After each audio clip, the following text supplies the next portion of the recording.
Hermanos, yo no sé si usted en algún momento se ha sentido de repente con la impotencia o con la necesidad de querer ir a un lugar con suma urgencia, pero por motivos ajenos a su voluntad o por las circunstancias no poder hacerlo. Tengo un amigo, cristiano él, que por motivos de trabajo, él tuvo que viajar a Puno. El plan inicial era quedarse aproximadamente 3 a 4 días. Sin embargo, por restricciones dadas por el COVID de un momento a otro, lo que debió ser un viaje de tan solo 3 o 4 días terminó siendo en una ausencia de casi 2 meses. En ese tiempo, este amigo se enteró de que uno de sus familiares había fallecido. Otro estaba enfermo. En medio de esa situación, él empezó a sentir una gran preocupación por su esposa, sus hijos y sus padres. Y debido a la impotencia de él de no poder hacer nada ante esa situación, él se entregó completamente al Señor en oración y en sus propias palabras, él dice que aprendió a depender de Dios de una manera genuina, profunda y real. Y es que, hermanos, en la vida a veces nosotros vamos a encontrarnos con situaciones que van a escapar muchas veces de nuestro control, que no vamos a poder hacer nada. Incluso aún si estuviéramos cerca, no podemos hacer nada para poder cambiar esa situación. Por ejemplo, una enfermedad. ¿Quién no ha perdido un familiar querido o un familiar cercano por causa de una enfermedad? Momentos como esos a veces quisiéramos tener el poder para poder cambiar las circunstancias, pero tristemente nos damos cuenta que no podemos. Son justamente momentos como esos que nos enseñan a doblar nuestras rodillas y son esos momentos que nos enseñan justamente a depender plenamente del poder de Dios. Ahora, el apóstol Pablo quizás sentía un sentimiento similar al que les comenté de mi amigo. Recordemos que el apóstol Pablo, cuando escribe la carta a los colosenses, él se encuentra en prisión. Y él recibe las noticias de parte de Epafras, su colaborador fiel, y él le informa acerca de los peligros que están atravesando los colosenses a causa de los falsos maestros que quieren introducir ideas extrañas. Y aunque Pablo en ese momento en prisión quizás podría disfrutar de ciertas comodidades, lo cierto es que él se encontraba privado de su libertad. Y aunque él quisiera quizás en ese momento partir a Colosas y enfrentar personalmente a estos falsos maestros que estaban perturbando la iglesia, lo cierto es que Pablo en ese momento no podía.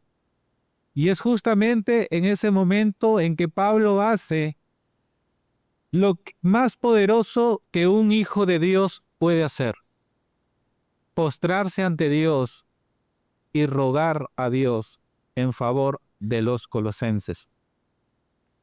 Porque Pablo entendía que Dios puede obrar más allá de nuestras circunstancias. Y aunque Pablo sabe que él está preso, él reconoce que la palabra de Dios no está presa. Y justamente los versículos, hermanos, que vamos a leer el día de hoy son parte de la oración que el apóstol Pablo eleva a Dios en favor de los colosenses. Entonces, para poder comenzar y ver cuál es la oración del apóstol Pablo y ver también los beneficios que nosotros tenemos como cristianos por haber creído en el Evangelio, vamos a leer Colosenses capítulo 1, versículo 11.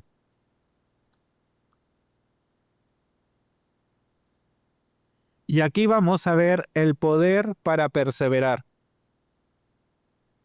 El poder que nos da Dios para poder perseverar. Y Colosenses capítulo 1, versículo 11 dice: rogamos. Entonces este es un ruego, una oración de parte de Pablo y de parte de Timoteo. Dice: rogamos que ustedes sean fortalecidos con todo poder, según la potencia de su gloria, para obtener toda perseverancia y paciencia con gozo. En este versículo vemos que Pablo comienza rogando por los colosenses para que ellos sean fortalecidos. Pero antes de entrar, hermanos, de lleno a este versículo, recordemos que Pablo en el versículo 9, él ora para que los colosenses sean llenos del conocimiento de la voluntad de Dios. Luego, en el versículo 10, Pablo señala que ese conocimiento no es meramente intelectual, sino que debe traducirse en una vida que agrade al Señor. O como lo dice Pablo, el conocer la voluntad de Dios nos debe hacer andar como es digno del Señor. Sin embargo, aunque el deseo y la oración del apóstol Pablo era que los colosenses puedan andar en rectitud delante de Dios, Pablo reconoce también que hay una lucha interna en el creyente, una lucha contra la carne, una naturaleza carnal que nos quiere llevar muchas veces a desobedecer la palabra de Dios. Y esto era algo que Pablo lo entendía muy bien. Por eso Pablo va a decir en Romanos 7, versículo 15 al 19, porque lo que hago no lo entiendo, porque no practico lo que quiero hacer, sino que lo que aborrezco, eso hago. Y si lo que no quiero hacer, eso hago, estoy de acuerdo con la ley, reconociendo que es buena. Así que ya no soy yo el que lo hace, sino el pecado que habita en mí. Porque yo sé que en mí, es decir, en mi carne, no habita nada bueno. Porque el querer está presente en mí, pero el hacer el bien, no. Pues no hago el bien que deseo, sino el mal que no quiero, eso practico. Entonces Pablo puede darse cuenta muy bien de la lucha que hay en el creyente. Por un lado, la carne que nos quiere llevar a desobedecer a Dios, y por otro lado, nuestro deseo de hacer la voluntad de Dios. Por eso Pablo concluye en estos versículos que hemos leído que no hago el bien que deseo, sino el mal que no quiero, eso practico. Y estas palabras del apóstol Pablo, hermanos, deben ponernos alertas de la condición en que vivimos. Nosotros, los cristianos, vivimos en un mundo caído y no vamos a escapar de esa realidad. Yo no sé si tú, hermano o hermana, en algún momento te has sentido así como está diciendo el apóstol Pablo. Conocer la voluntad de Dios, pero hacer lo contrario. Por ejemplo, conocer que la Biblia dice, amen a sus esposas y no sean ásperos con ellas. Dime, ¿cuántas veces te has mostrado áspero con ella en todo el tiempo que llevas de matrimonio? Conocer que la Biblia dice, hijos, sean obedientes a sus padres. Dime, ¿cuántas veces has desobedecido a tus padres? Ahora, si te has identificado con algunas de estas situaciones, seguramente ya te habrás dado cuenta que por ti solo no puedes. Te habrás dado cuenta que por tus propias fuerzas no puedes vencer. Pero lo más importante también, habrás reconocido tu necesidad de depender de Dios en todo momento. Y Pablo también reconoce esta necesidad. Por eso él va a rogar a Dios. Reconoce que la única manera que los colosenses puedan vivir una vida como es digna del Señor es que ellos sean fortalecidos con todo poder según la potencia de su gloria. Entonces, hermanos, en estos versículos vamos a ver que el apóstol Pablo comienza diciendo, fortalecidos con todo poder. ¿Qué quiere decir? Que no somos fortalecidos con un poco de poder, sino que somos fortalecidos con todo el poder necesario para que nuestras vidas sean transformadas. Dios no escatima nada, hermanos, para que nosotros podamos vivir una vida de santidad o una vida que le agrade a Él. Eso lo podemos ver también en Romanos capítulo 8, versículo 32.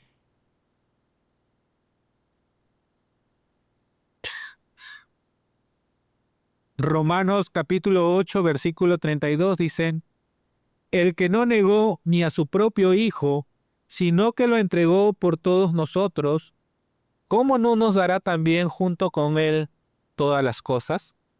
Efesios 3:16. Les ruego que Él les conceda a ustedes, conforme a las riquezas de su gloria, el ser fortalecidos con poder por su Espíritu en el hombre interior.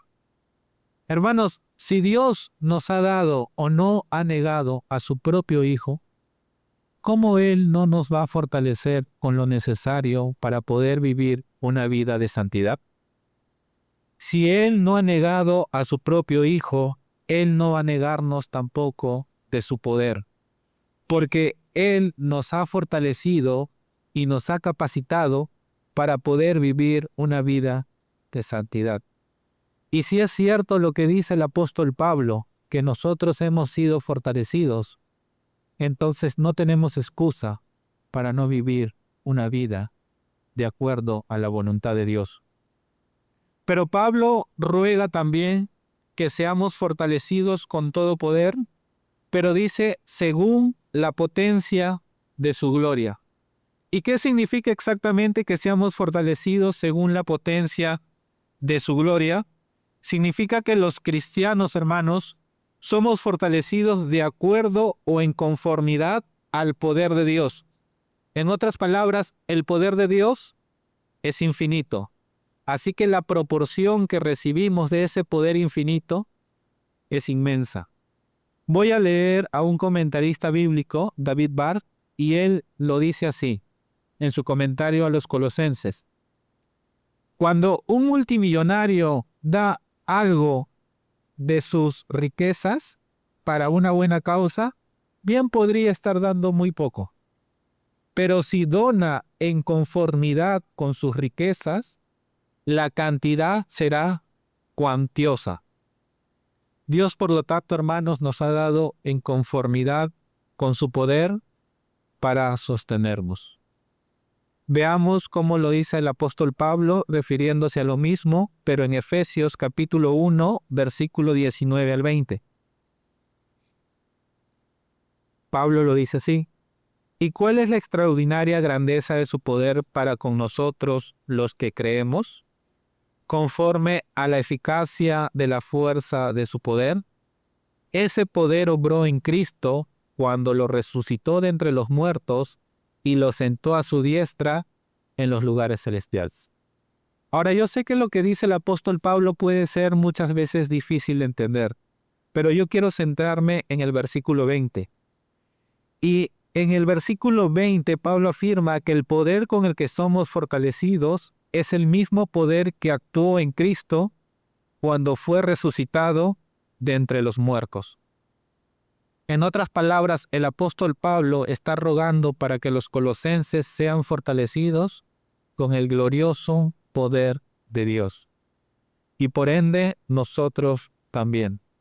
Y esto, hermanos, debe llenarnos a nosotros de confianza, porque estamos seguros en las manos del Señor. El Señor no solamente nos salva, sino que también nos capacita con su poder para poder vivir una vida de santidad conforme a su voluntad. El saber que el Señor nos ha fortalecido con su poder nos debe llevar también a reconocer que la salvación completamente es del Señor. Él es quien nos salva y Él también es quien nos sostiene en nuestro caminar diario. Pero el fortalecernos con todo poder, dice Pablo, tiene un propósito. Y Pablo lo va a decir a continuación: para obtener toda perseverancia y paciencia con gozo. Así que no solo es la perseverancia, no solo es la paciencia, sino que en medio de esas situaciones debemos de manifestar gozo. Y gozo no significa que vamos a pasar todas las pruebas con una sonrisa en la cara. Gozo significa que a pesar de las pruebas, tenemos plena confianza en Dios. Y hermanos, déjenme leerles una descripción que leí en un diccionario bíblico acerca de la perseverancia y de la paciencia, porque aunque son parecidos, no son lo mismo. Dice, la perseverancia está más ligada a la capacidad de mantenerse firme en medio de las pruebas o circunstancias externas. Tiene un matiz más activo, alguien que sigue avanzando sin quejarse, que no se rinde a pesar de que las circunstancias sean duras. Mientras que la paciencia significa tolerancia, la capacidad de soportar a personas difíciles sin perder la calma. Se enfoca más en las relaciones humanas. Es la habilidad de no reaccionar con ira ante la provocación, aguantar sin resentimiento o sin ánimo de venganza. Esta es la definición tanto de perseverancia y de paciencia. Pero, si bien es cierto, esta es la teoría, ¿cómo se ve esto en la práctica?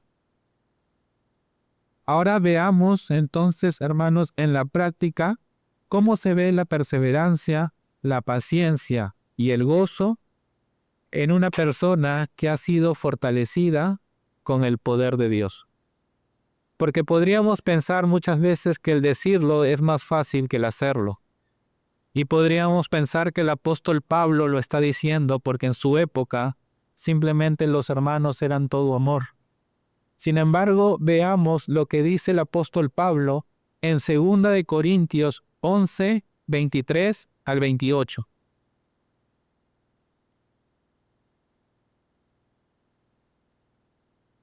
Segunda de Corintios 11, 23 al 28, ojo, y Pablo aquí está hablando como si él hubiera perdido el juicio.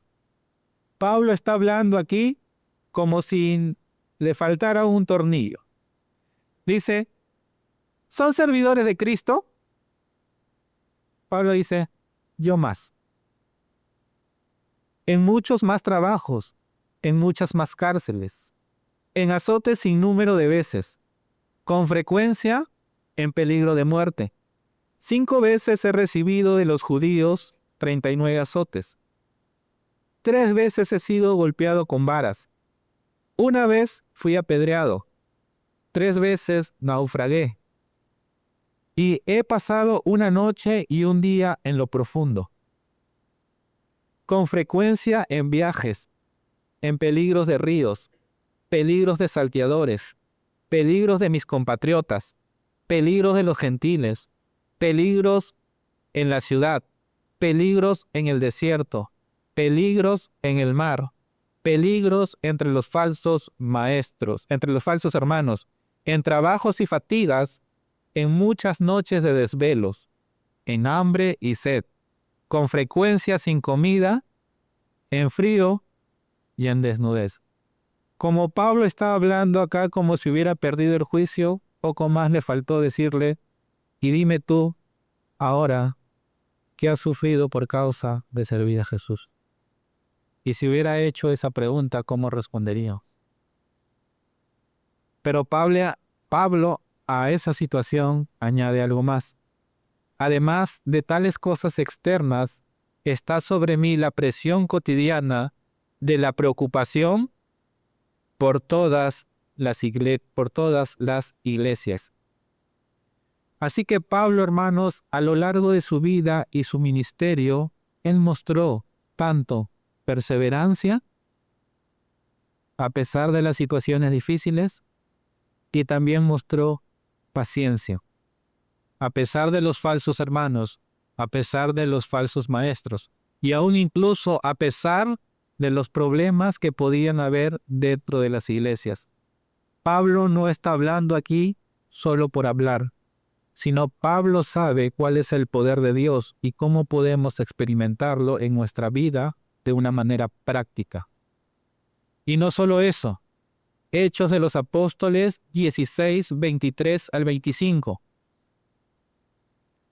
Dice, después de darle muchos azotes, los echaron en la cárcel, ordenando al carcelero que los guardaba con seguridad, el cual, habiendo recibido esa orden, los echó en el calabozo interior y les aseguró los pies en el cepo. Como a medianoche, Pablo y Silas oraban y cantaban himnos a Dios, y los presos los escuchaban. En medio de las pruebas, en medio de las dificultades, Pablo muestra paciencia, perseverancia y gozo. Hermanos, esto solo nos enseña que tanto la perseverancia, la paciencia y el gozo no son opcionales en la vida del creyente, sino que es parte esencial del llamado cristiano. Pablo, cuando pasaba estas situaciones, no estaba confiando en sus propias fuerzas, sino que confiaba en el poder de Dios que lo sostenía. Y esto, hermanos, debe desafiarnos a nosotros a permanecer fieles, aun cuando el servir a Cristo implique sufrimiento, rechazo o prueba. Y nos recuerda que el gozo no está condicionado por nuestras circunstancias, sino que brota del Señor, quien por medio de su Espíritu Santo es quien nos fortalece interiormente. Bueno, si el Señor nos ha fortalecido con todo poder para obtener toda perseverancia, toda paciencia y gozo, ¿por qué muchas veces nosotros no experimentamos eso en nuestras vidas? ¿Por qué, si es cierto lo que el apóstol Pablo está diciendo en la carta a los Colosenses, muchas veces no vivimos como dice la palabra de Dios? Primero, déjame decirte algo. Saber que Él nos sostiene, saber que el Señor nos ha concedido todo, no nos exime de responsabilidad, hermanos. Es decir, sabemos que nosotros no llegamos a ninguna parte en nuestras propias fuerzas, pero eso no significa que no hagamos nada. Eso no significa que vamos a quedarnos de brazos cruzados esperando a que Dios nos fortalezca. Veamos 2 de Timoteo, capítulo 2, versículo 1.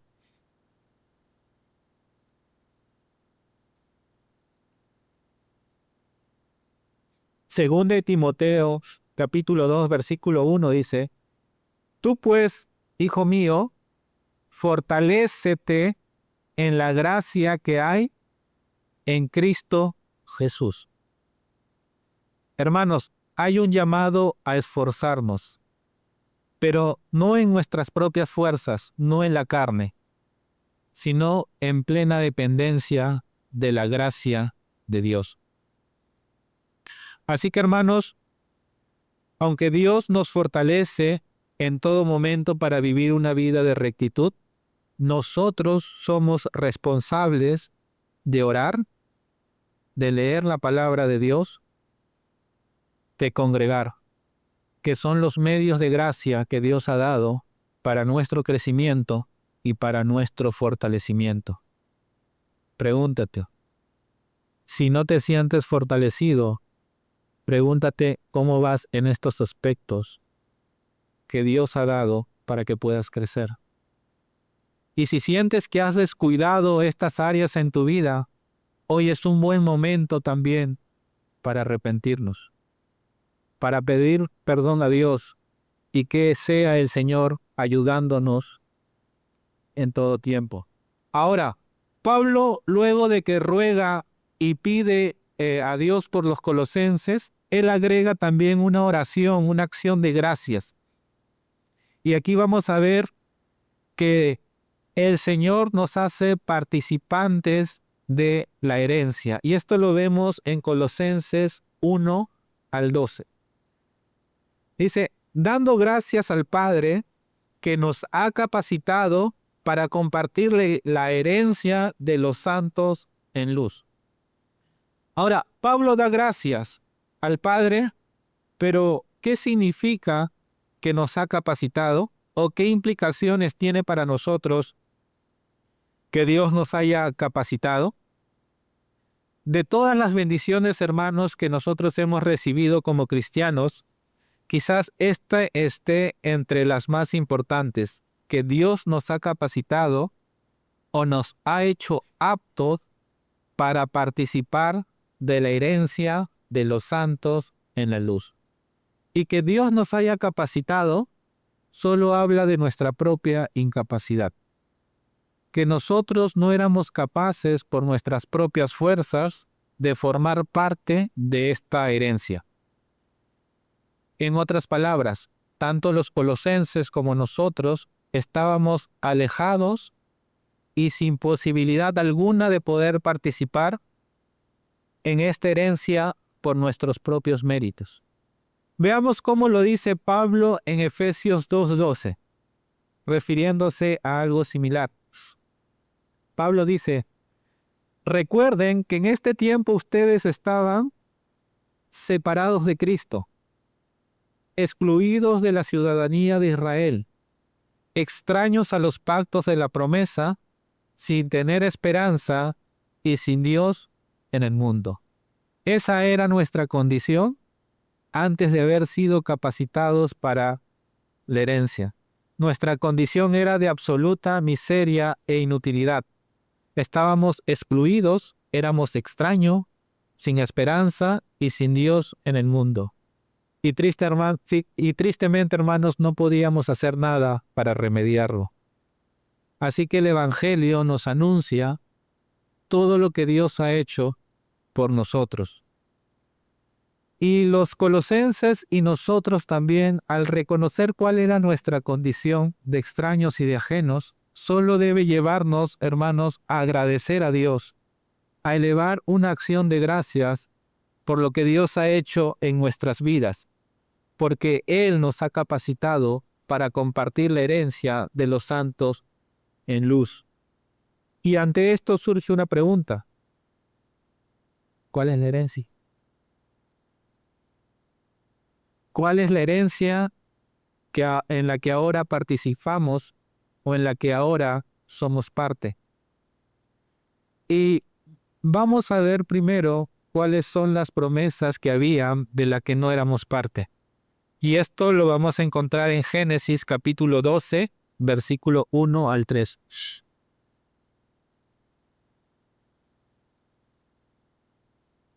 Ahora, cuando nosotros leemos Génesis capítulo 12, versículo 3, hermano, o Génesis, el capítulo 12, perdón, debemos tener en mente lo que ya pasó anteriormente en el libro de Génesis. Si nosotros recordamos bien, cuando nosotros leemos el libro del Génesis, nos vamos a dar cuenta que en los primeros capítulos Dios ha creado a Adán y a Eva. En el capítulo 3, ellos son expulsados del Edén, del lugar que Dios había preparado por causa de sus pecados. Entonces, a partir del capítulo 3, tanto Adán y Eva son expulsados. Y aquí, en el capítulo 12, del versículo 1 al 3, dice: y el Señor dijo a Abraham: vete de tu tierra, entre tus parientes y de la casa de tu padre, a la tierra que yo te mostraré. Y haré de ti una nación grande y te bendeciré, engrandeceré tu nombre y serás bendición.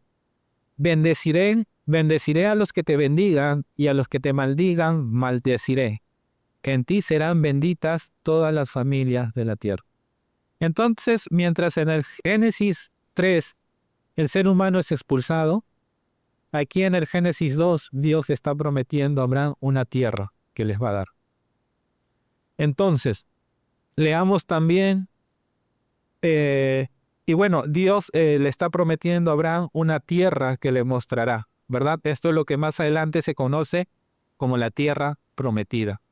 Ahora, Génesis 15, 4 al 5, dice: pero la palabra del Señor vino a él diciendo: tu heredero no será este, sino uno que saldrá de tus entrañas, él será tu heredero. El Señor lo llevó afuera y le dijo: ahora mira al cielo y cuenta las estrellas, si te es posible contarlas, y añadió: así será tu descendencia. Entonces, las promesas fueron, dice, hechas a Abraham y a su descendencia. Es por eso que por eso es que Pablo puede decir en Efesios que nosotros éramos extraños, ajenos, y no pertenecíamos a las promesas. Sin embargo, yo quiero citar a uno de los mejores comentaristas bíblicos que ha existido en todos los tiempos. Y él, hablando acerca del Génesis 15, específicamente de la promesa que Dios hizo a Abraham, va a decir lo siguiente, y esto lo podemos leer en Gálatas 3:16. Ahora bien, las promesas fueron hechas a Abraham y a su descendencia. No dice y a las descendencias, como refiriéndose a muchas, sino más bien a una, a tu descendencia, es decir, Cristo. Entonces Pablo, inspirado por el Espíritu Santo, él reconoce que las promesas fueron hechas a Abraham y a su descendencia, y su descendencia es Cristo. Quiere decir que las promesas que Dios hizo a Abraham se cumplen en nuestro Señor Jesucristo. Y si las promesas fueron hechas a Abraham y a nuestro Señor Jesucristo, ¿cómo es que nosotros llegamos a ser herederos de esas promesas? Pablo lo resuelve en Efesios 1:11. Dice, también en Él, en Cristo, hemos obtenido herencia. Hermanos, la única manera por la que nosotros hemos podido obtener herencia es únicamente debido a nuestra unión con Cristo. Él es la cabeza y nosotros somos su puerto. Si no fuera por nuestra unión con Cristo, nosotros no podríamos ser participantes de esta herencia. Y es por Él, y solamente por Él, es que somos partícipes. Y al igual, hermanos, que los colosenses, nosotros también debemos dar gracias a Dios por esa bendición tan grande que hemos recibido. Porque si no fuera por la gracia de Dios, nunca hubiéramos podido ser aptos para recibir esa herencia. Si no fuera por la gracia de Dios, nunca hubiéramos podido ser salvos. Ahora, ¿cómo mostramos o cómo damos gracias de una manera práctica? Bueno, siendo obedientes a su palabra. Nuestras acciones podrán de manifiesto qué tan agradecido nos encontramos por la salvación de Dios. Mas si pecamos deliberadamente, simplemente estaremos mostrando ingratitud y que tenemos en poco la sangre derramada de nuestro Señor Jesucristo.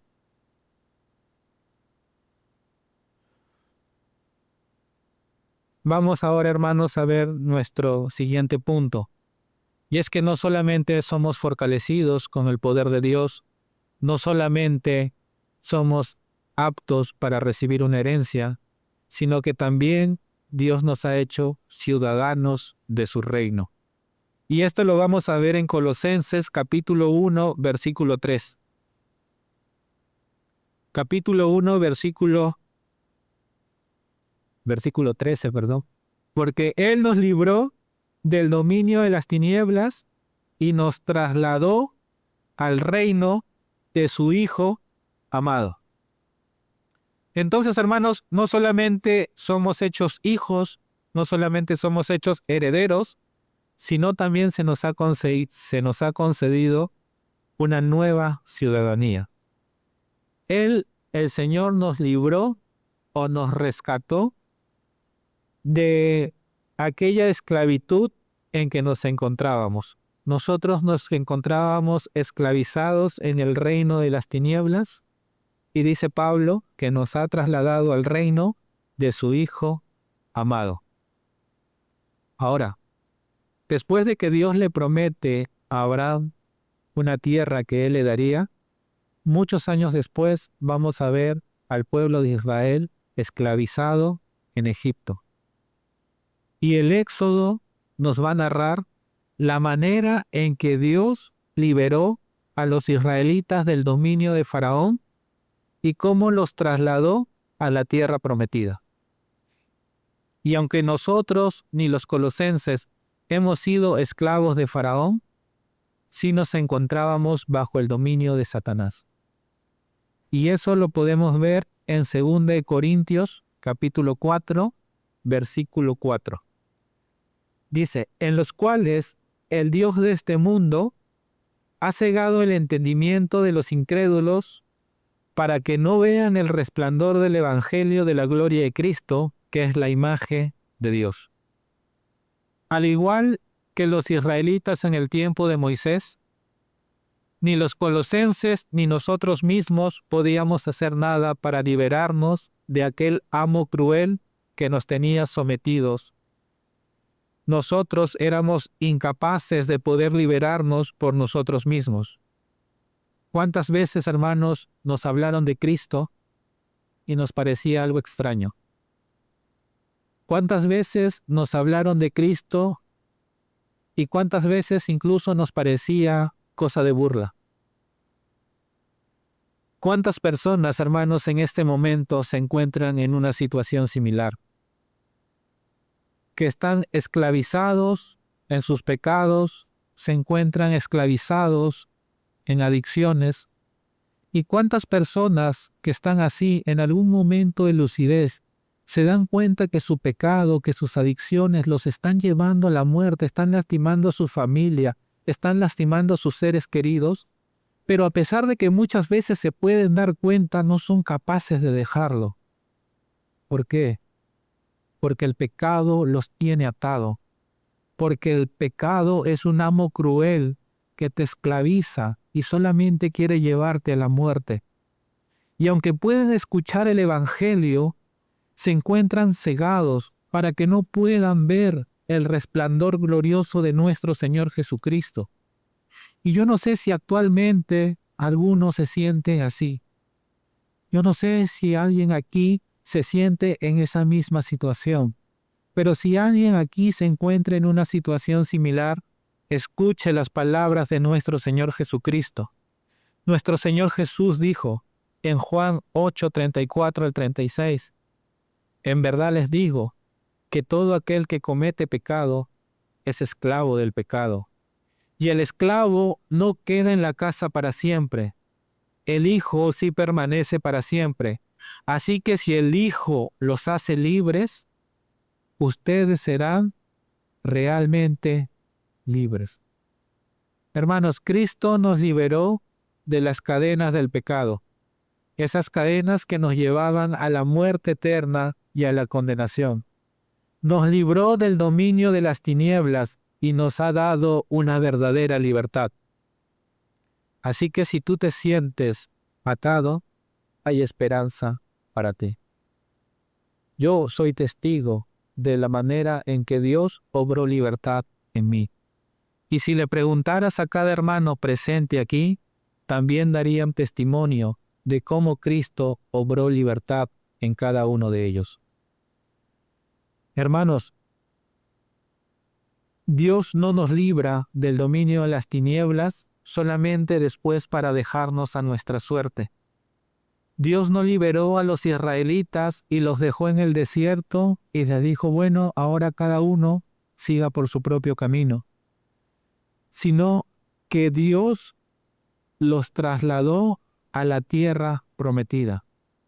De la misma manera, Dios, después de que nos ha liberado, dice que nos ha trasladado al reino de su amado Hijo. Y si estamos atentos a las palabras, dice que hemos sido trasladados. Es una verdad que ya sucedió. ¿En qué momento sucedió? Al momento en que hemos creído en nuestro Señor Jesucristo. En el momento en que tú creíste en el Señor Jesús, en ese momento obtuviste una nueva ciudadanía. En ese momento eres partícipe de la ciudadanía del reino de Cristo. Ahora, ¿qué cuestiones prácticas tienen para nosotros o qué implica el haber sido trasladados al reino de su amado Hijo? Leamos Efesios capítulo 5, versículo 5. Dice, porque con certeza ustedes saben esto, o sea, con toda seguridad, no hay duda. Dice, que ningún inmoral, impuro o avaro que es idólatra tiene herencia en el reino de Cristo. Hermanos, si nosotros recordamos bien, antes que el pueblo de Israel entrara a la tierra prometida, Dios les da sus leyes. Y Dios les dice al pueblo de Israel que ellos debían vivir como un pueblo separado. Ellos debían vivir como un pueblo santo, diferente a como vivían las otras naciones. Ahora, a nosotros también se nos llama, hermanos, a poder vivir una vida como es digna del Señor. Porque el pueblo de Dios, el pueblo escogido por Dios, ha sido escogido para vivir conforme a su voluntad. Como cristianos, hermanos, se espera que nuestro comportamiento, nuestra manera de dirigirnos, sea diferente a un ciudadano de las tinieblas. Como cristianos, hermanos, hemos sido rescatados y trasladados al reino de luz para justamente ser luz en medio de un mundo oscuro. Cuando nosotros leemos, por ejemplo, el Sermón del Monte, muchas veces vamos a escuchar que el Señor Jesús dice, oyeron que fue dicho, pero yo les digo. Y luego de eso les da una serie de enseñanzas éticas y morales que eran diferentes a lo que enseñaban los fariseos o los maestros de la ley. Pero ¿qué está haciendo el Señor Jesús con estas palabras? Él está describiendo cómo debe ser la manera de comportarse de un ciudadano del reino de Cristo. Es decir, todo lo que el Señor Jesús enseña describe cómo debe ser el comportamiento de un creyente que pertenece a su reino. Entonces, hermanos, recuerda que aunque vivimos en este mundo, nuestra ciudadanía no es de este mundo. Nuestra ciudadanía está en el reino de Cristo. Y esta verdad debe transformar la manera en cómo vivimos y en cómo pensamos. Vamos a ver también, hermanos, que en nuestro siguiente punto, vamos a ver que no solamente hemos sido trasladados, sino que también hemos obtenido perdón y redención. Y eso lo vamos a ver en Colosenses capítulo 1, versículo 14.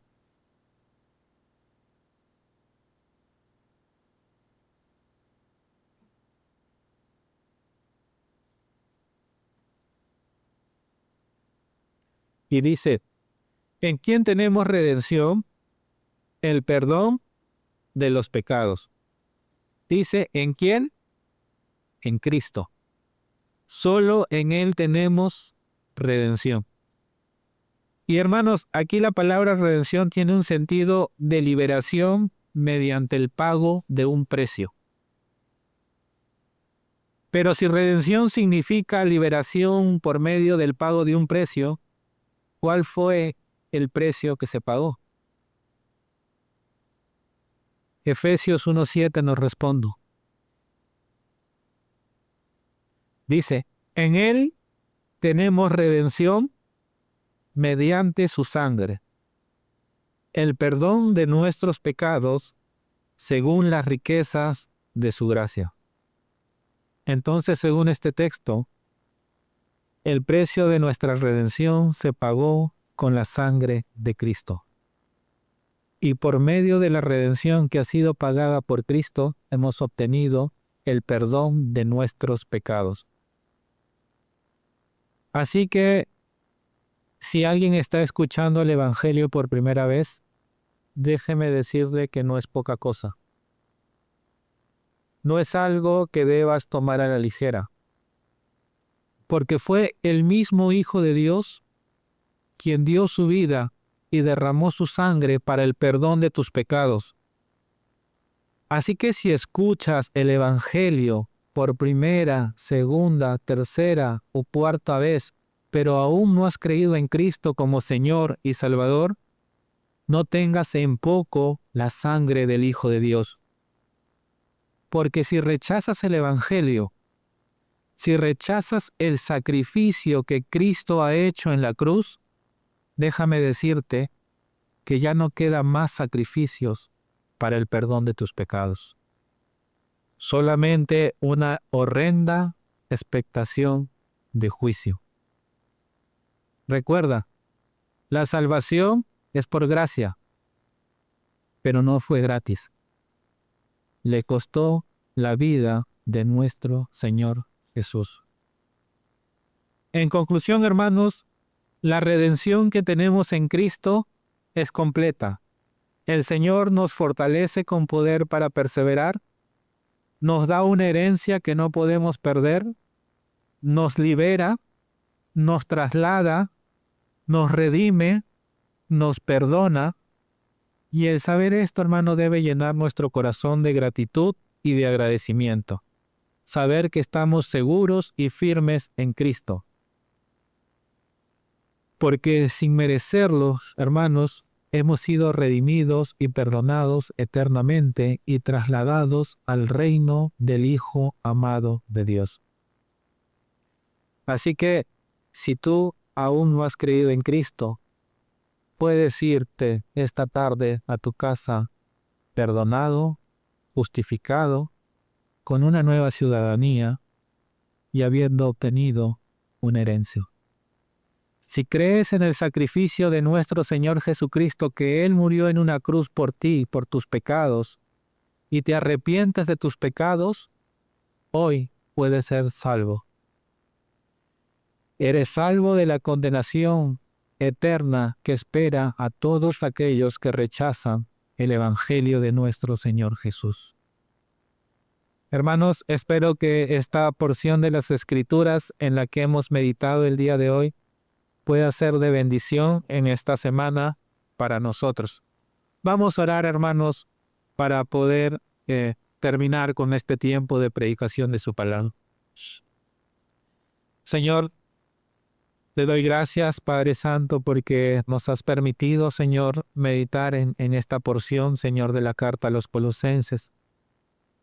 Gracias, Señor, porque sabemos que tú eres quien nos fortalece, tú eres quien nos ha dado una herencia, tú eres quien nos ha hecho ciudadanos de tu reino, tú eres quien nos ha, Señor, perdonado, Señor, de nuestros pecados. Gracias porque la salvación completa, Señor, depende de ti, y en tus manos estamos seguros.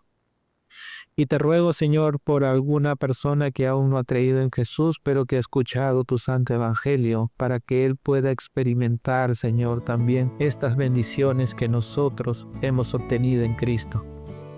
Te ruego, Señor, que seas tú fortaleciéndonos en nuestro caminar diario para poder vivir, Señor, una vida como es digna de ti. Gracias, Padre Santo, por mis hermanos, Señor, por cada uno de los que estamos presentes y hemos podido disfrutar, Señor, de tu palabra. En el nombre de Jesús, Señor, te doy gracias. Amén.